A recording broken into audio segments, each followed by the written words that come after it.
Okay guys, I should probably just get this out of the way right away before I say anything else. I hate this movie. This is the big, sort of really popular movie that everyone else likes, that I just cannot stand. This is, to me, what The Lion King is to confused Matthew, what District 9 and Moulin Rouge is to Doug Walker, what The Little Mermaid is to the nostalgia chick. This is the big popular movie that I absolutely and completely and utterly despise with a passion. So, if you happen to be a fan of this film, fine, that's up to you. I'm not going to try and sit here and try to persuade you to change your mind or act like you're a complete moron or anything. You're entitled to your opinion. Leave me a hateful comment for not liking this film, dislike the video, do whatever you people do. If you just can't deal with criticism of a film that you like, you may as well just stop watching now and go and do something better. Okay, now we've got that out of the way, now we can get to the actual review. Let's first of all just start off with the basic plot. It's basically a sort of comedy slash action film about this kid who decides to become a superhero. And I think maybe the basic idea is it's what would happen if someone actually tried to become a superhero, but we'll get to that in a minute. But it basically it attempts to combine this sort of teen film kind of comedy similar to like films like Superbad with, teen-like kind of superhero type action films similar to, the Batman films or Kill Bill or Spider-Man. There's a lot of comedy in this that I think is maybe attempting to parody superhero films, but it just comes across as really confusing to me. I'm not entirely sure if we're really supposed to take this film seriously in terms of its comedy, because the parody element seems to be just sort of the case of just simply making reference to things, or being similar to other films in certain ways. Like there's a lot of narration throughout this film, which I guess is kind of similar to Spider-Man. So this just really sort of leaves me a little bit confused. Are we supposed to be taking the plot of this film seriously or not? Because it's coming across as kind of a parody in certain parts, and at other times it's a standalone film. I don't know, is it a parody or not? I don't quite understand that. The parody element of it seems to be essentially just simply making reference to other superhero films and assuming that that in it of itself is funny. Oh, the mayor's gonna shine this big beacon out into the night sky when he wants our help. It's in the shape of a giant cock. With no power comes no responsibility. Make reference to Spider-Man, but give it another comedic twist. That's funny. No. That is probably like the big major problem with this film for me. It's not funny. There's maybe like a couple of gags in here that make me laugh, just like for a couple of seconds, but for the most part it's not funny. It actually kind of annoys me that a lot of people have compared this film to Superbad, in terms of the comedy. Because Superbad was hilarious. This film is not. I'm sorry.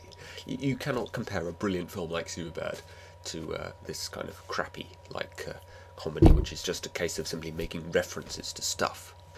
This is another film that has kind of a sort of minor pet peeve of mine, which is lazy opening credits. It's the best way to term them. It's just simply putting the opening credits over the opening few scenes of the film. That just kind of annoys me. I find, the names on top of what's going on in the film kind of distracting, and I just think, it's a good way to open up the film with a decent sort of title sequence to draw you in. Doug Walker talked about this in his worst movie cliche video. I don't really need to go into it anymore. I just basically sort of agree with what he said in that. And this is another film that has that. But that's, a minor point. That's not a reason to, hate the film just because it has a bad opening credit sequence. It's just kind of a minor thing that kind of annoys me. This film, in terms of the basic premise, I think I've heard a lot of people say it's essentially what would really happen if you really tried to be a superhero. So this film, it's a comedy, and it's a parody, but it's also at the same time realistic. Again, confusing. I don't quite understand how those work together. And aside from anything else, this film is not realistic. I can't believe anyone who's actually seen this film really truly believes this film is realistic. You watch any of the action scenes, and honestly you want to tell me that this film is realistic? No, I'm sorry.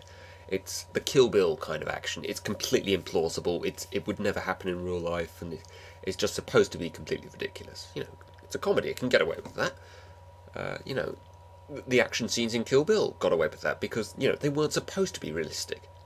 I'm fine with that. But don't tell me the film's supposed to be realistic, or it's a realistic approach to what would happen if you really tried to be a superhero, because it's just not. It's not realistic. I'm sorry. The main character, a kid named Dave, who will later become Kick-Ass, he starts off the film by asking, why has nobody tried to become a superhero? And this film is obviously very sort of self-aware, because the other two characters who are in that scene basically sort of tell him the answer right away. Because it's impossible, because people don't have superpowers in real life, and they don't have, you know, the wealth of Bruce Wayne. You know, this one superhero who didn't have any powers. You know, no one's tried to be a superhero because it's impossible, and it's just completely unrealistic. It's, you know, the reason why superhero comics exist is because that kind of thing couldn't happen in real life. It's kind of a little sort of fantasy world you can live in, you know, live the life of something that you could obviously never be and something that could never actually exist. That's the beauty of fantasy and sci-fi and stuff like that. That is what makes superheroes great, because they couldn't happen in real life, and this film just pukes all over that and tries to pretend actually they could happen or something. I don't know. You know, it's the idea that you could actually try to become a superhero for the sake of becoming a superhero, essentially.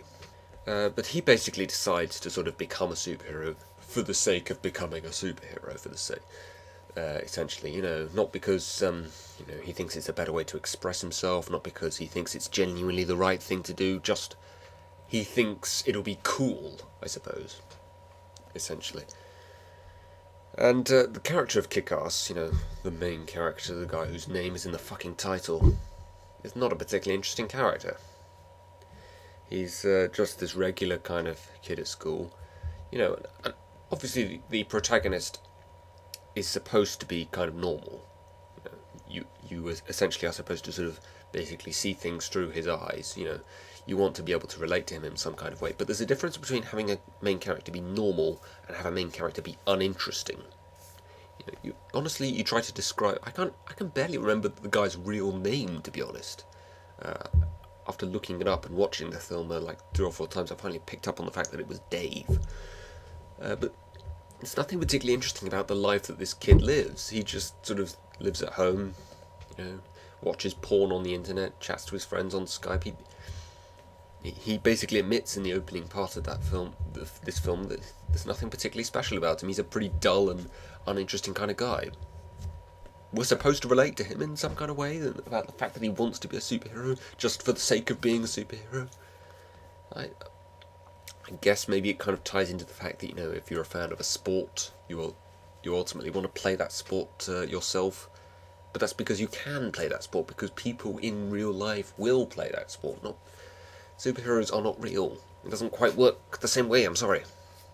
They also try to make out that heroes in real life are not real. I think there's one line in this, something along the lines of heroes don't exist in real life, but villains do. What are the police then? What are doctors? What are firefighters?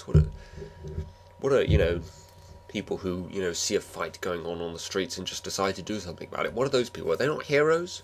And the other thing that makes it kind of annoying about the fact that Kick-Ass is actually the main character in this is the fact that we actually do have some quite interesting side characters. The 3 other sort of main characters in this, the superhero characters anyway. You've got some girl called Mindy. She goes under the alias of Hit Girl, and her father, who goes under the name of Big Daddy, portrayed by Nicolas Cage, who is an actor I'm not overly fond of for the most part, but oddly enough, I actually thought he was pretty good in this film. Not like outstanding or anything, but you know, by Nicolas Cage standards, you know, a guy who I honestly can't believe actually has an Oscar under his belt. You know, he was quite good in this film, I thought. You know, as bad as the film was, Nicolas Cage was quite good. The other character you have is this sort of rich kid. I can't remember his actual name, but he goes under the alias of Red Mist. And the young girl who's basically being sort of brought up by her father ever since he got out of prison when she was 5, to become a superhero. You know, she never knew her mother, and her father has spent the first 5 years of her life in jail, and as soon as he comes out, he decides he's going to turn her into a superhero. What? You serious? You're going to rid this child's life of her childhood when, you know, she's been without you for the first 5 years of her life? You're just going to, you know, like, force her to become a superhero? I mean, she seems okay with it, but, you know, again, we never really sort of see the beginnings of that evolution of him saying, you know, I know I haven't been with you for the first 5 years of life, but I'm going to make you a superhero now. And, you know, was she okay with that? Was there any kind of arguments about that? You know, we never see. It's just sort of something that she's essentially now just come to accept. I think, you know, she's now probably about 11, 12. And again, realistic, and yet you have this kick-ass sort of, no pun intended, this young girl kicking everybody's ass. It's like the best superhero in the entire film is the young girl. And that's supposed to be realistic. Are you? You telling me this film's realistic, honestly? Seriously? And then Red Mist, probably the only superhero character in the film that I actually found kind of interesting. I actually would have liked this film to have been about him, to be honest, because his motives for becoming a superhero, it's not becoming a superhero for the sake of it. It's not, I don't know, living your dreams through your kids, kind of like the way, you know, people who put their kids through sports perhaps kind of do. It's not any kind of selfish attitude like that. It's just his dad is the leader of a mob gang, and he kind of is feeling like he's living his life in his dad's shadow. He wants to kind of be like his dad, but he also wants to do something to help his dad. At the same time, he wants to sort of stand up above him and show that he's worthwhile as well. And the way he goes about this is to become a superhero, and that's actually kind of interesting. I kind of like that. Kind of pains me, really, that he didn't get a bit more screen time. We didn't get a bit more development of him. If they had made the film just about him, this actually could potentially have been a good film. So essentially, Kick-Ass decides, you know, I'm going to become a superhero, and I'm going to stop people from doing stuff. I'm going to stop criminals from breaking the law or anything.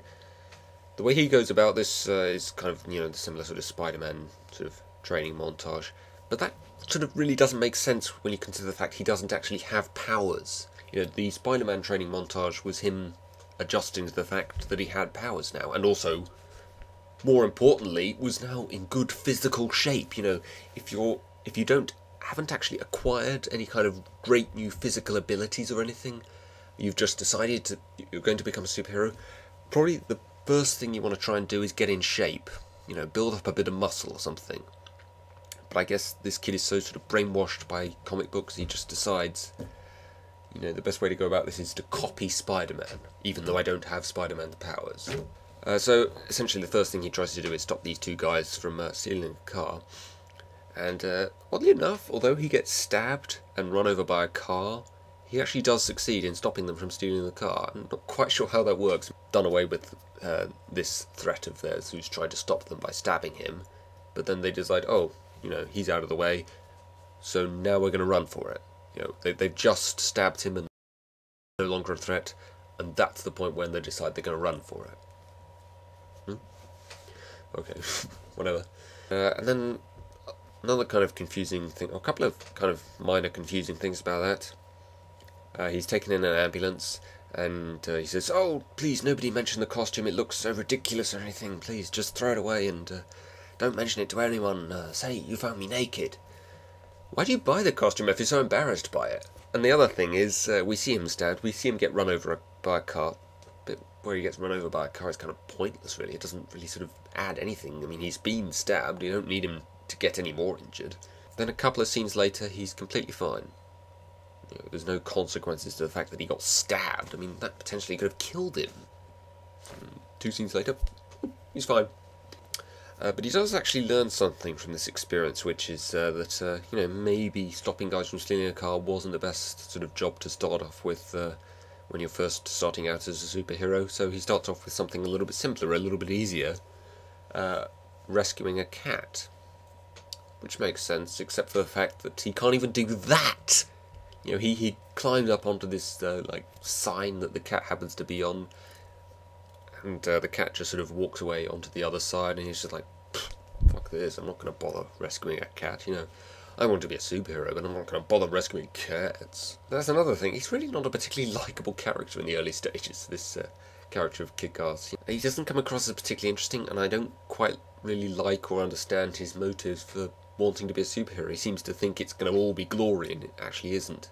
Kind of a funny thing about watching this film now is the fact that they feature MySpace in it quite a bit. You know, it's the way that people have a bit of a...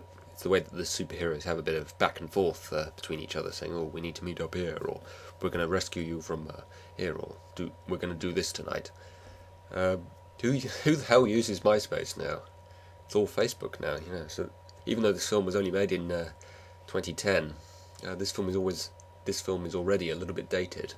So eventually, Kick-Ass does sort of start to get noticed by more people. One way in which this film is obviously not dated is the way in which Kick-Ass sort of becomes this internet sensation. You know, it's the way that people first start to notice him. And he actually does do something good here. He's able to defend this one guy from being beaten up by a massive gang.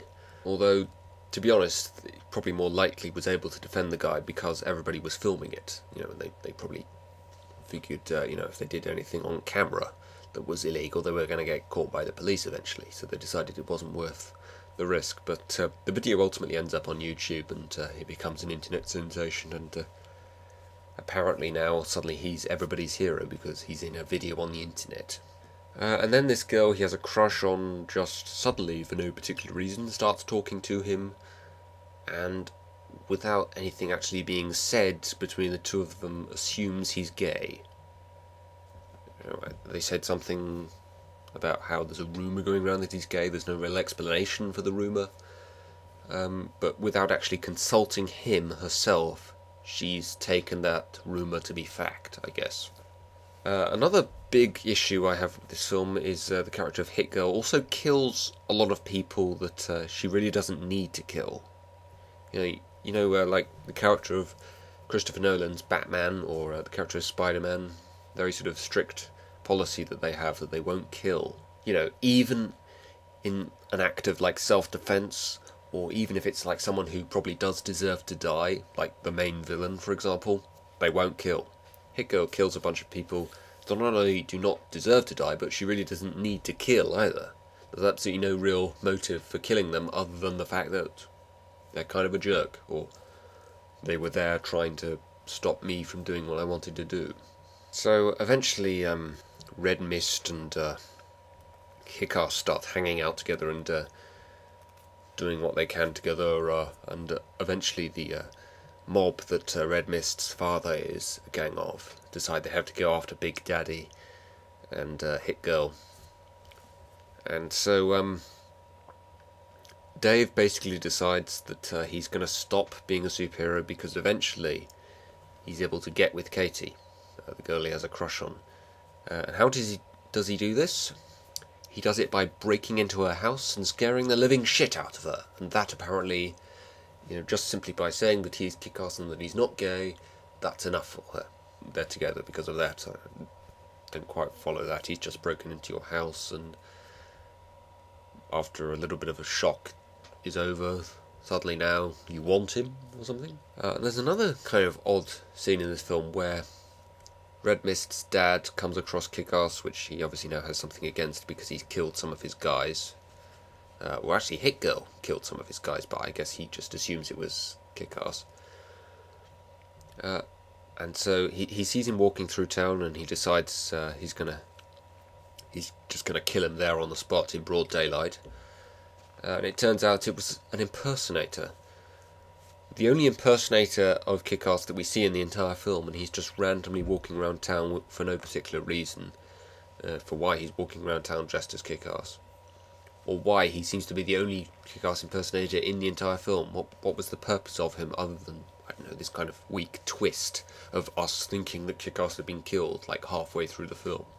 And also, Kick-Ass doesn't have any powers, and he's never revealed his true identity to the public. So there's no real way of knowing that that wasn't Kick-Ass. You know, even if Dave came out and said, "I'm Kick-Ass," there's no actual way he could prove that, since he doesn't actually have any powers. It's another interesting thing when he breaks into Katie's room and scares the living shit out of her. He just says, "I'm Kick-Ass," and she just believes him, I guess. Because that's not something that you would be ashamed of, really. That's something that you know, you could be pretty proud of at this point, when you consider, you know, how sort of adored Kick-Ass is by the people in this community. You know, anyone can just claim to be a superhero, you know, especially one that doesn't have any superpowers. So eventually, Kick-Ass and Big Daddy are tortured on the internet by Red Mist's dad's gang. They're burned alive, or Big Daddy is burned to death, basically. Hit Girl comes in and rescues Kick-Ass at the very last second. Another thing about this that kind of annoyed me is the fact that Dave's friends are watching this on the internet, and one of them just, for some reason, has this random girl collapsed on top of him, crying her eyes out, because this is so distressing for her, even though she doesn't really know these two particularly well. And the friend is just sort of like, hey, look at this, I got a girl like collapsed on top of me, you know, I could get laid later.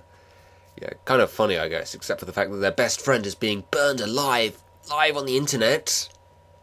Huh? How about showing some concern, guys? And then eventually Hit Girl and Kick-Ass sort of work together to sort of take down the mob. And he gives up being Kick-Ass, and Mindy is taken in by some friend of her dad's and enrolled at the same school. What's kind of disappointing is that we never actually have any kind of final sort of epilogue scene between Dave and Mindy to get any kind of idea of what it was like between the two of them. I have to say the last action scene was actually pretty intense, and that was pretty good. The Big Daddy death scene was pretty effective as well. That was pretty emotional as well. So if there is kind of a strong part to this film, it probably is like the last act.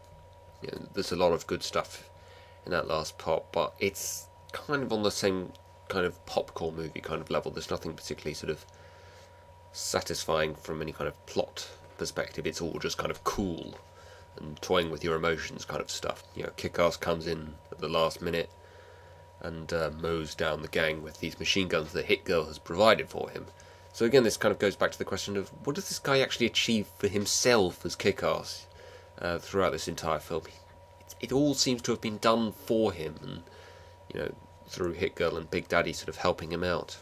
And kind of an annoying thing about the last scene, we actually get to see sort of Red Mist is still going around as Red Mist. Delivers us another line from a superhero film, wait till they get a load of me. And I guess maybe they're trying to set things up for a sequel there, which is a sequel potentially I might quite like to see, you know, because I want to see a bit more of the Red Mist story. That was the one part of this film that was actually kind of interesting too. The film does touch on some interesting ideas of how maybe the idea of being a superhero isn't all it's cracked up to be. You know, it isn't just all glory, that if you actually tried to do it, it probably would be a lot more trouble than it was worth. I just would have liked maybe to have seen that in a more serious film, to be honest, because the elements of comedy that this is combined with, and the fact that it at times also tries to be a parody, I just find it a little bit confusing, really. I don't find the character of Dave particularly interesting. I don't find Hit Girl or Big Daddy to be particularly likeable characters. I don't like their motives for being superheroes, either Dave's or Big Daddy's or Hit Girl's for that matter. The one character I actually find kind of interesting and I can relate to a little bit more is the character of Red Mist. So if the film had been about him, this would probably have been a good film. That combined with the fact that it's not realistic, whatever anyone tries to tell me. The comedy is not particularly good. The action's good, but, you know, it's Kill Bill kind of action, just dumb action that's, you know, kind of looks cool, kind of popcorn movie, kind of dumb action. And there's really nothing of substance to the plot to this. It touches on the idea that maybe being a superhero wouldn't be all that great in reality, but never really gets into it enough. I would have liked to have seen that in a more serious film. This isn't a god-awful film by any means. There's a lot to potentially like about this, you know, that could have worked in another film. I don't like hate every second of it or anything like that. It's just not a film that I would recommend or would think was really worth my time to watch, other than for the sake of reviewing it. But like I said at the beginning of the video, you like the film? Absolutely fine. I have no problem with that. Everybody's entitled to their opinion. I'm entitled to mine, so please don't hate me just because I don't like the film. The thing I'm more interested in hearing are counter-arguments. If you have any kind of defences for the things I've said against the film, please let me know. I'd love to hear them. That's the kind of the sort of main incentive I have for making these kind of reviews. You know, encouraging discussion and encouraging counter-argument. That's the thing that makes films great, or makes films enjoyable for me. It's not just the films themselves, it's discussing them with other people, and the different interpretations different people can have from different films. The interpretation I had of this film was that it was crap. I'd love to hear different feelings about it though. Okay, see you guys.